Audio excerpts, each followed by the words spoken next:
Helicopter দুর্ঘটনায় নিহত president Ebrahim Raisi এবং তার সফরসঙ্গীদের অসন্তুষ্ট ক্রিয়ার শোক মিছিলে হাজার হাজার মানুষ অংশ নিয়েছে।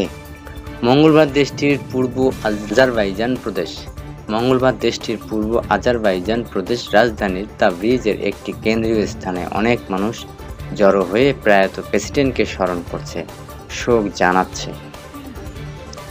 বার্তা সংস্থা এএফপির বরাত দিচ্ছে সংবাদ মাধ্যম ব্যারজন জানিয়েছেন, হাজার হাজার শোকার্ত মানুষ ইরানের পতাকা ও রাইসির ছবি হাতে নিয়ে হেঁটে যাচ্ছেন কেন্দ্রীয় চত্বর দিকে। সেখানে সর্বস্তরের মানুষ রাইসিকে শ্রদ্ধা জানাবেন।